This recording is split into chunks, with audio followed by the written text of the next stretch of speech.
Hi. അപ്പോൾ ഇന്ന് നമ്മൾ കഴിഞ്ഞ ക്ലാസ്സിൽ നോർമൽ ഡിസ്ട്രിബ്യൂഷൻ്റെ തിയറം കാര്യങ്ങളൊക്കെ പറഞ്ഞു. ഇനി നമുക്ക് പറയാനുള്ളത് നോർമൽ ഡിസ്ട്രിബ്യൂഷനിൽ പ്രോബ്ലംസ്. ഫസ്റ്റ് ക്വസ്റ്റ്യൻ എഴുതുക. X is a normal variate with mean 42 and standard deviation 4.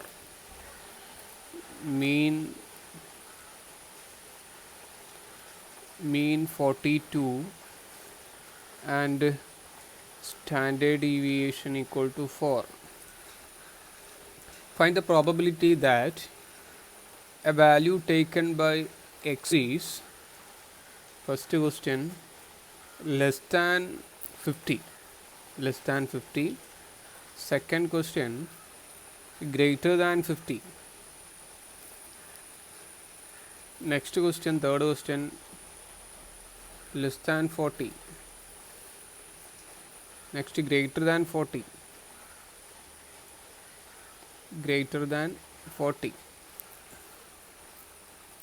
Fifth question, between 43 and 45. Between 40 and 44. Next, between 40 and 44. 40 and 44. Between 37 and 41. Last one.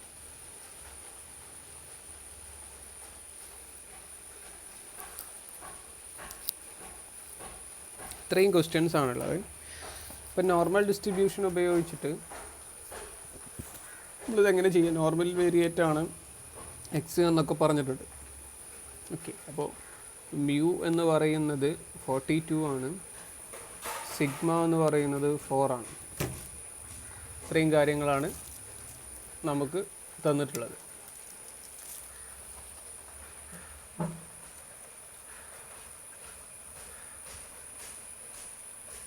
Okay, അപ്പോൾ ഇത് എങ്ങനെ problem ചെയ്യാമെന്ന് നോക്കാം. എക്സ് എന്ന് പറയുന്നത് normal variate ആണ്, mean 42 ആണ്, സ്റ്റാൻഡേർഡ് ഡീവിയേഷൻ. നമ്മൾ നോർമൽ ഡിസ്ട്രിബ്യൂഷൻ്റെ പ്രോബ്ലം ചെയ്യുമ്പോൾ നമ്മൾ സ്റ്റാൻഡേർഡ് നോർമലിലേക്ക് മാറ്റിയിട്ടാണ് പ്രോബ്ലംസ് ഒക്കെ ചെയ്യുന്നത്. z equal to x minus mu by sigma, അതായത് എക്സ് മൈനസ് 42 ഡിവൈഡഡ് ബൈ 4. ഇതൊരു സ്റ്റാൻഡേർഡ് നോർമൽ വേരിയേറ്റ്. ഇനി ഒന്നാമത്തെ ക്വസ്റ്റ്യൻ നമുക്ക് ചെയ്യുമ്പോൾ എന്താ കാണേണ്ടത്? Probability of x less than 50. ഇതാണ് നമുക്ക് കാണേണ്ടത്. X less than 50. അപ്പോൾ എക്സ് ലെസ് ദാൻ 50 എന്ന് പറയുമ്പോൾ അതിനെ നമ്മൾ സെഡിലേക്ക് മാറ്റുമ്പോൾ എന്താണ്? Probability of x minus 42 divided by 4 less than 50 minus 42 divided by 4. ഇതാണ് ഈക്വൽ എക്സ് മൈനസ്, അപ്പോൾ ഇതാണ് സെഡ് എന്ന് പറയുന്നത്. സെഡ് ലെസ് ദാൻ 50 മൈനസ് 42 പറഞ്ഞാൽ 88 ബൈ, അപ്പോൾ 2. Z less than 2. Z less than 2 എന്ന് പറഞ്ഞാൽ നമ്മൾ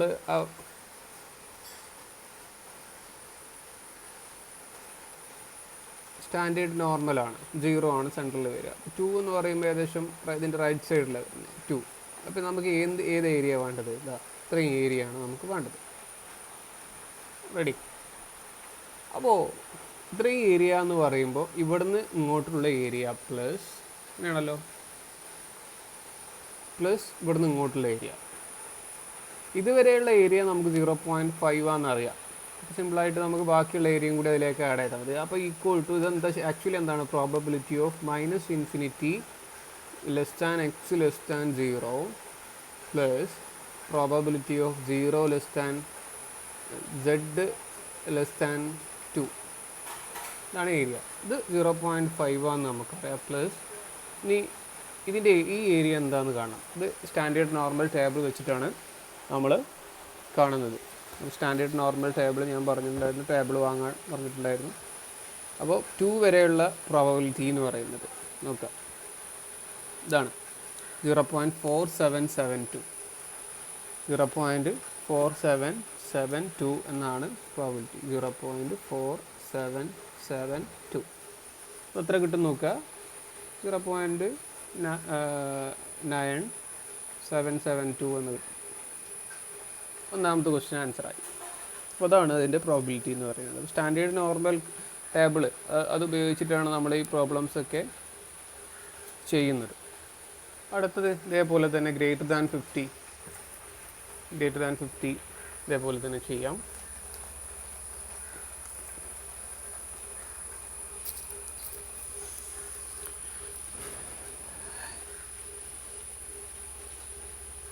അപ്പോൾ എന്താ വരിക?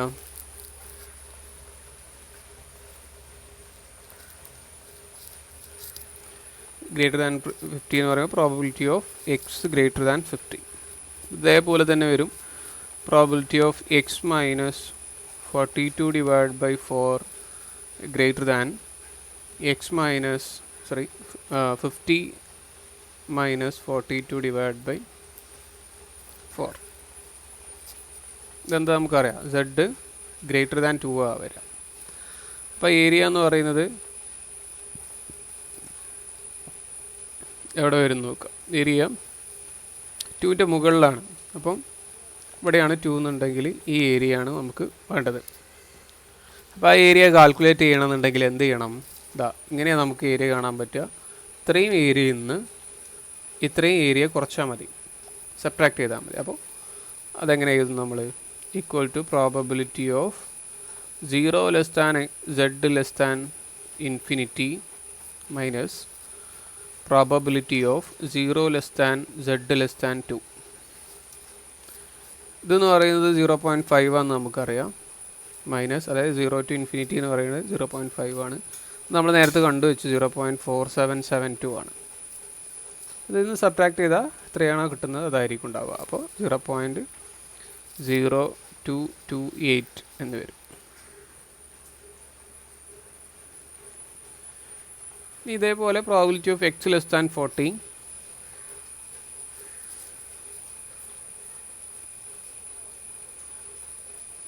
ഈക്വൽ ടു, ഒന്ന് ചെയ്ത് നോക്കുക.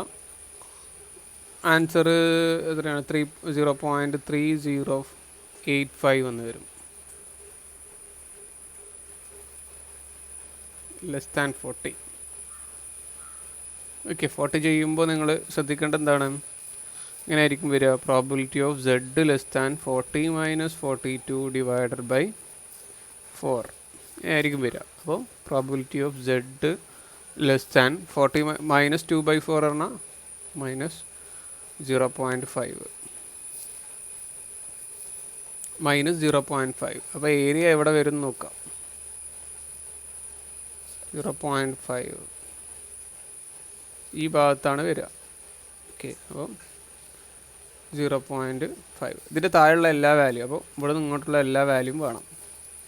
അപ്പോൾ നമുക്ക് എന്താ ചെയ്യാൻ പറ്റുക? ഇത് ഈക്വൽ ടു എന്തായിരിക്കും? ഇവിടെ നിന്ന് ഇതുവരെയുള്ള ഏരിയ, അതായത് probability of minus infinity to 0 എന്ന് പറയുന്നത് 0.5 ആണ്. ആ 0.5 എന്ന് ഇത്രയും ഏരിയ കുറച്ചാൽ മതി. എന്താണ് ഇത്രയും ഏരിയ കുറക്കുക? 0 ടു എന്താണ്, അല്ലെങ്കിൽ മൈനസ് 0.5 ടു 0 വരെയുള്ള ഏരിയ കുറച്ചാൽ മതി. ആ ഏരിയ എന്ന് പറയുന്നത് എന്ത് തന്നെയായിരിക്കും? 0 മുതൽ 0.5 വരെയുള്ള ഏരിയക്ക് ഈക്വൽ തന്നെ ആയിരിക്കും. അപ്പോൾ അത് ടേബിൾ വെച്ചിട്ട് ചെയ്ത് നോക്കിയാൽ മതി. അപ്പോൾ ആൻസർ വേണമെങ്കിൽ ഒന്ന് എഴുതി വെക്കാം. എന്താ? Probability of minus infinity less than z less than 0 minus probability of ഈ ഏരിയ. ഈ ഏരിയനെ വേണമെങ്കിൽ നമുക്ക് ഇങ്ങനെ എഴുതാം.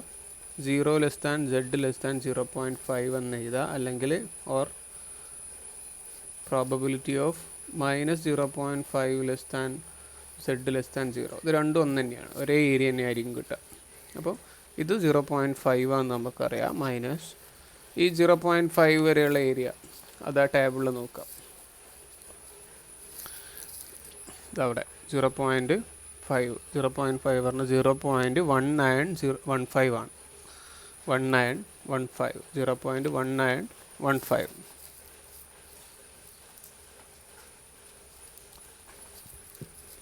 അപ്പോൾ എത്ര കിട്ടുന്നത് നോക്കുക. 3085 എന്നായിരിക്കും. അപ്പോൾ എത്രയാണ് അത് ചെയ്യാനുള്ളത്? ഇനി ഇതേപോലെ തന്നെ probability of x greater than 40 x greater than 40 ചെയ്യുക. അപ്പോൾ ഇതെന്ന് പറയുന്നത് എന്തായിരിക്കും? Probability of Z greater than -0.5 ആയിരിക്കും അല്ലേ? അപ്പോൾ എന്താണ്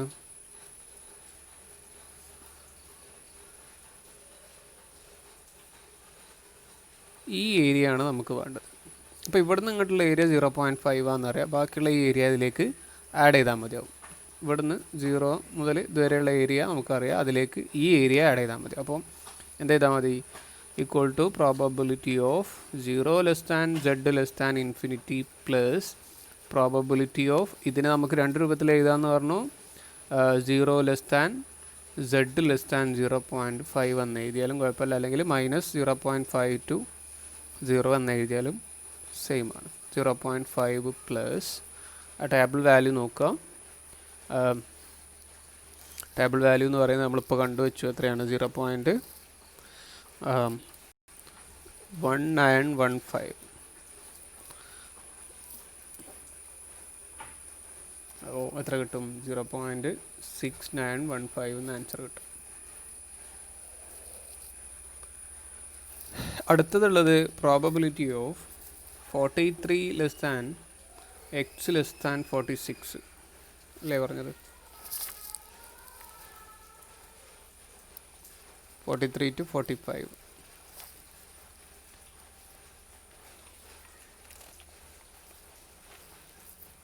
(43 to 46) 45 ആണെങ്കിൽ 45, 46 ആണെങ്കിൽ 46 ഈക്വൽ ടു എന്താണ്? പിക്ചർ ഒന്ന് വരച്ച് നോക്കുക നിങ്ങൾ. അപ്പോൾ ഇത് സെഡിലേക്ക് മാറ്റുമ്പോൾ probability of 43 minus 42 divided by 4 less than z less than 46 minus 42 by 4 equal to ഇപ്പോൾ 1/4 എന്ന് വരും. ഇവിടെ 0. എന്താണ്? 25 1/4 പറഞ്ഞാൽ less than Z less than 2/0.5 2/4 4/4 എന്ന് വരും, 1 എന്ന് വരും. പ്രോബബിലിറ്റി ഓഫ് ദിസ്, അതായത് 0.25 1 ഇത്രയും ഏരിയ ആണ് നമുക്ക് വേണ്ടത്. ബിറ്റ്വീൻ ഏരിയ 0.25 മുതൽ 1 വരെയുള്ള ഏരിയ ആണ് വേണ്ടത്. അപ്പോൾ അത് കാണണമെന്നുണ്ടെങ്കിൽ എന്ത് ചെയ്താൽ മതി? 0 to 1 വരെയുള്ള പ്രോബിലിറ്റി കാണുക. 0 മുതൽ 1 വരെയുള്ള പ്രോബിലിറ്റി, എന്നിട്ട് ഈ ഭാഗം അതിൽ നിന്ന് കുറച്ചാൽ മതി. 0 to 1 വരെയുള്ള പ്രോബിലിറ്റി കണ്ടിട്ട് എന്നിട്ട് എന്ത് ചെയ്താൽ മതി? ഈ 0 മുതൽ 0.25 വരെയുള്ള പ്രോബിലിറ്റി അതിൽ നിന്ന് കുറച്ചാൽ മതി. അപ്പോൾ അതങ്ങനെ ചെയ്താൽ 0 less than z less than 1 minus probability of 0 less than z less than 0.25. 0.1 വരെയുള്ള പ്രോബിലിറ്റി എത്രയാണ്? 0.3413 ആണ്. 0.3413 മൈനസ് ഇനി 0.025 വരെയുള്ള പ്രോബിലിറ്റി നോക്കാം.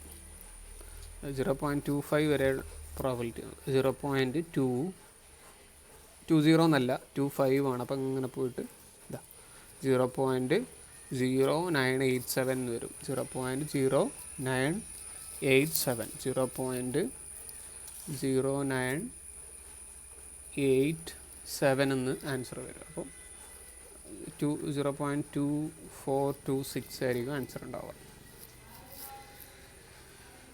ഇതേപോലെ 40 to 44 കാണാം. അതേപോലെ 37 to 41 കണ്ടു നോക്കാം. റെഡി? സിമ്പിളായിട്ട് ചെയ്യാൻ പറ്റും.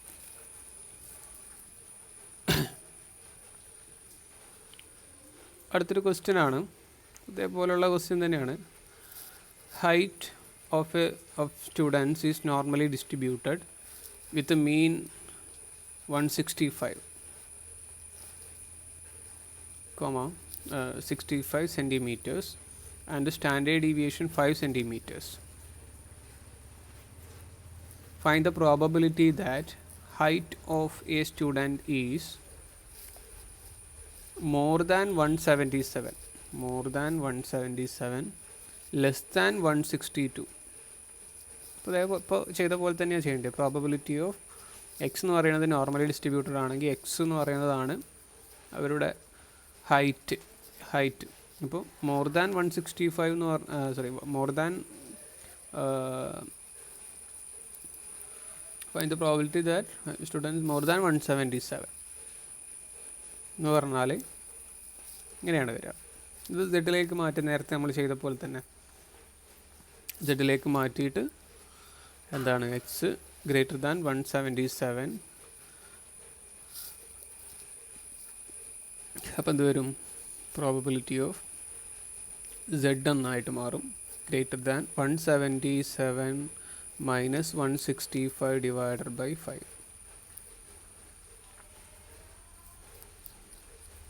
177 മൈനസ് 165 ചെയ്യുക ബൈ 5 ചെയ്യുക. Probability of Z greater than 2.4 എന്ന് വരും. നേരത്തെ ചെയ്ത പോലെ തന്നെ ആ പിക്ചർ വരച്ച് നോക്കുക. 2.4 ഇതിൻ്റെ മുകളിലേക്കുള്ള ഏരിയ വേണ്ടത്. അപ്പം 0.5 നിന്ന് ഇതുവരെയുള്ള ഏരിയ, 0 മുതൽ 2.4 വരെയുള്ള ഏരിയ കണ്ടിട്ട് അത് സബ്ട്രാക്ട് ചെയ്താൽ മതി. അതേപോലെ probability of x less than 162 ഇതും അതേപോലെ തന്നെ ചെയ്യാം. അപ്പം എന്താ വരിക? 162 മൈനസ് 165 അല്ലേ ഡിവൈഡഡ് ബൈ 5 വരും. ലെസ് ദാൻ എന്നായിരിക്കും ഉണ്ടാവുക. അപ്പോൾ മൈനസ് ആയിരിക്കും വരിക. ആ നെഗറ്റീവ് വാല്യൂ നോക്കിയിട്ട് അതിൻ്റെ ഏരിയയും കാൽക്കുലേറ്റ് ചെയ്യാം. ഓക്കെ, ഒന്ന് ചെയ്ത് നോക്കാം.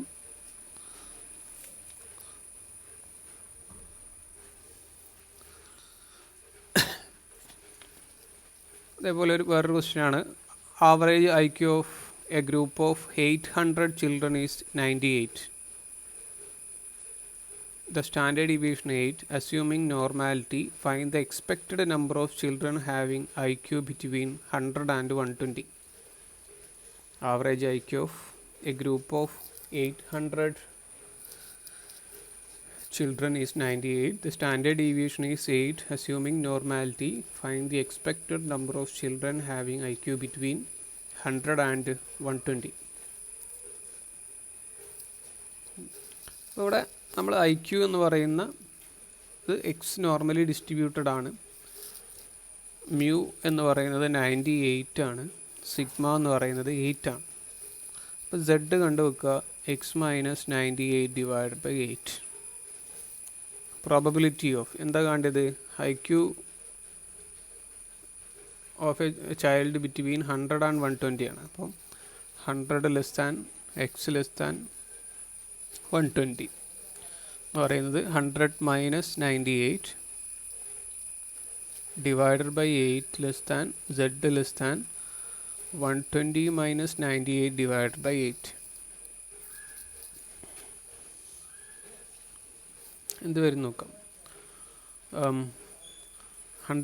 2/8 എന്ന് വരും. 2/8 പറഞ്ഞാൽ 1/4. 1/4 of 0.25 less than Z less than 120 minus 98 എത്ര വരും? 2.75 എന്ന് വരും. അപ്പോൾ ആ ഏരിയ ഒന്ന് നോക്കുക നിങ്ങൾ.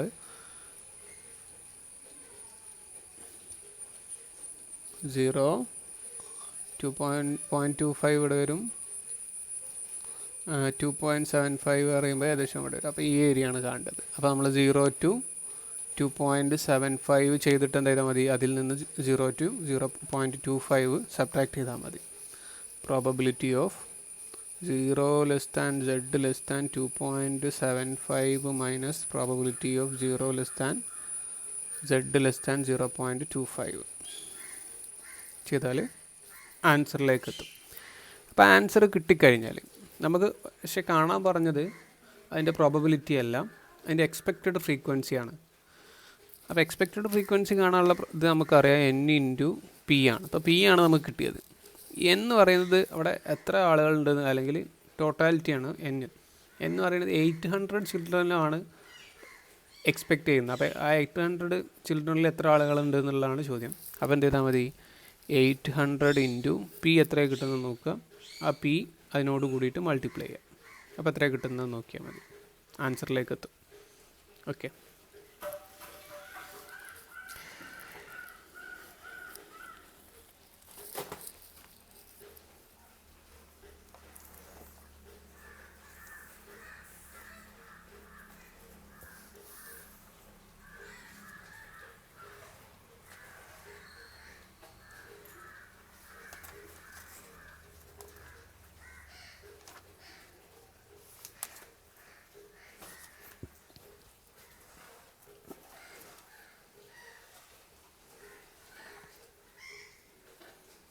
ഒരു ക്വസ്റ്റ്യനാണ് അടുത്തത്.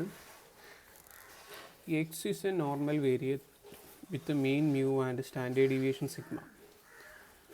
ഒന്നാമത്തെ question, find the probability that x takes a value in the 2 sigma neighbor of mu. Find the probability that x takes a value in the 2 sigma neighborhood of mu. രണ്ടാമത്തെ question, what percentage of observation would you expected within the 2 sigma limit. നമ്മൾ 2 sigma ലിമിറ്റിൻ്റെ ഉള്ളിൽ എത്ര വരും എന്നുള്ളതൊക്കെ നേരത്തെ അതിൻ്റെ പ്രോപ്പർട്ടീസിൽ എഴുതി വെച്ചിട്ടുണ്ട്. അപ്പോൾ ആ വാല്യൂ കാണുന്നത് എന്നുള്ളതാണ്. അപ്പോൾ നമുക്കറിയാം Z എന്ന് പറയുന്നത് എക്സ് മൈനസ് മ്യൂ ബൈ സിഗ്മയാണ്. ഒന്നാമത്തത്, probability that x take a value in 2 sigma neighbourhood of മ്യൂവിൻ്റെ അല്ലേ. അപ്പോൾ 2 സിഗ്മ ലിമിറ്റിൽ എത്ര അല്ലേ, ഇങ്ങനെയാണ് വരുന്നത്. അപ്പോൾ ആ എക്സ് എന്ന് പറയുന്നത് ഇവിടെ 2 സിഗ്മ ഉണ്ടാവും, ഇപ്പുറത്തൊരു 2 സിഗ്മ ഉണ്ടാവും, -2 സിഗ്മ, അവിടെ 2 സിഗ്മ. അപ്പോൾ അങ്ങനെയാണെങ്കിൽ 2 സിഗ്മ ഈ രണ്ട് ഭാഗത്തും എത്ര ഏരിയ എത്ര കവർ ചെയ്യുന്നുള്ളതാണ് ഇവിടെ മ്യൂ നൈബർഹുഡിൽ. അപ്പോൾ ഇത് സ്റ്റാൻഡർഡൈസ് ചെയ്യാം നമ്മൾ നേരത്തെ ചെയ്ത പോലെ. ആക്ച്വലി നമുക്ക് വേണ്ടത് പ്രോബബിലിറ്റി ഓഫ്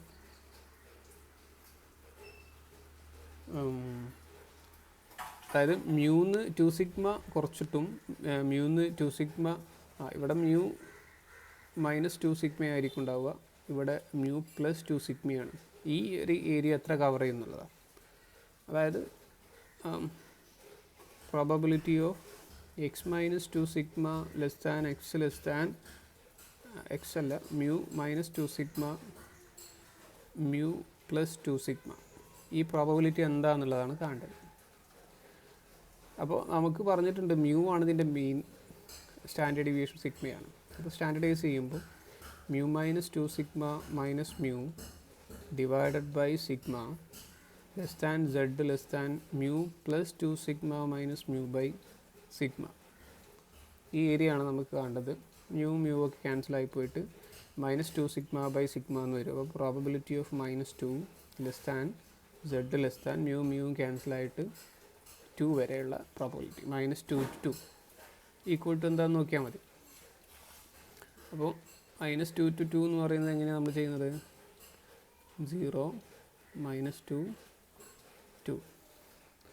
ഇതിനെ വേണമെങ്കിൽ നമുക്ക് -2 to 0 എന്ന് എഴുതാം, 0 to 2 ആഡ് ചെയ്തിട്ട് ചെയ്യുക. അല്ലെങ്കിൽ എന്ത് ചെയ്യുക, അത് രണ്ട് ഏരിയയും ഈക്വൽ ആയതുകൊണ്ട് 2 ഇൻറ്റു പ്രോബബിലിറ്റി ഓഫ് 0 z 2 എന്ന് എഴുതിയാലും മതി. അപ്പോൾ 2 ഇൻറ്റു 2 വരെയുള്ള പ്രോബബിലിറ്റി എന്താണെന്ന് നോക്കാം.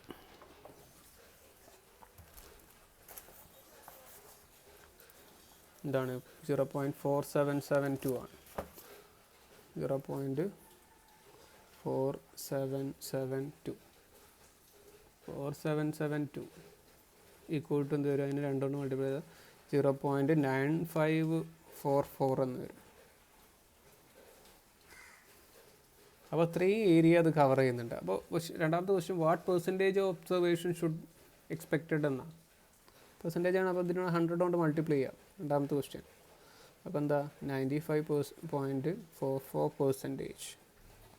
അപ്പുറത്തെടുത്ത് നോക്കുക നിങ്ങൾ എത്ര ഏരിയ കവർ ചെയ്യും എന്നുള്ളതൊക്കെ നമ്മൾ അവിടെ എഴുതി വെച്ചിട്ടുണ്ട്.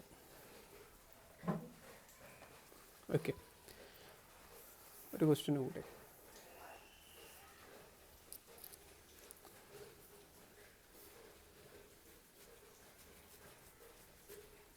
If x is normally distributed with the mean 11 and standard deviation 1.5, find the number x naught such that probability of x greater than x naught equal to 0.3, രണ്ടാമത്തെ probability of x less than x naught equal to 0.09. അതായത് ഈ X not കാണാം ഇവിടെ ഉള്ള സിമ്പിളായിട്ട് കാണാൻ പറ്റും. അതിൻ്റെ മീൻ എന്താ അതൊക്കെ തന്നിട്ടുണ്ട്. 11, സ്റ്റാൻഡേർഡ് ഡീവിയേഷൻ 1.5 ആണ്. ആണെങ്കിൽ പ്രോബബിലിറ്റി ഓഫ് എക്സ് മൈനസ് 11 അല്ലേ, x minus 11 divided by 1.5 greater than x naught equal to 0.3. Sorry, x naught അല്ല, x naught minus 11, x naught minus 11 divide by 1.5. അതായത് probability of Z greater than zed naught എന്ന് വേണമെങ്കിൽ നമുക്ക് എഴുതാം. Zed naught എന്ന് പറയുന്നത് എന്താണ് x naught minus 11 divide by 1.5 ആണ്. അല്ലെങ്കിൽ Z1 എന്നോ എന്തെങ്കിലുമൊക്കെ എഴുതാം. ഓക്കെ, അപ്പോൾ ഇത്രയും ഏരിയ കവർ ചെയ്യുമ്പോൾ 0.3 എന്ന ആൻസർ കിട്ടുന്നുണ്ട്. ഓക്കെ, Z1 എന്ന് പറയുന്നത് എക്സ് നോട്ട് 11 ബൈ 1.5 ആണ്. ഓക്കെ, ഇനി നമ്മൾ നോക്കേണ്ടത് Z1 എന്ന് പറയുന്നത് എവിടെയാണ് കിടക്കുക എന്നുള്ളതാണ്. Okay, x naught 11 divided by, അപ്പോൾ പിന്നെ പോസിറ്റീവ് സൈഡിലോ നെഗറ്റീവ് സൈഡിലൊക്കെ കിടക്കാം. അത് നമ്മളൊന്ന് നോക്കിക്കഴിഞ്ഞാൽ മതി. അപ്പോൾ നമ്മൾ ആ പിക്ചറൊന്ന് വരച്ച് കഴിഞ്ഞാൽ എവിടെ നോക്കുക, ഈ ഭാഗത്താണെന്നുണ്ടെങ്കിൽ എന്താണ് നമ്മളെ എക്സ് നോട്ട് എന്ന് പറയുന്നത് വാല്യൂ നമുക്ക് കണ്ടാൽ മതി. അത് സെഡിൻ്റെ വാല്യൂ കാണാം. എന്നിട്ട് അതിൽ നിന്ന് എന്ത് ചെയ്താൽ മതി, പിന്നെ Z1ൻ്റെ വാല്യൂ കാണാമെന്ന് എക്സ് നോട്ടിൻ്റെ വാല്യൂ കണ്ടാൽ മതി. ഓക്കെ, അപ്പോൾ അതൊന്ന് നിങ്ങൾ കംപ്ലീറ്റ് ചെയ്ത് നോക്കുക. ഓക്കെ, അടുത്ത ക്ലാസ്സിൽ ഡിസ്കസ് ചെയ്യാം. Thank you.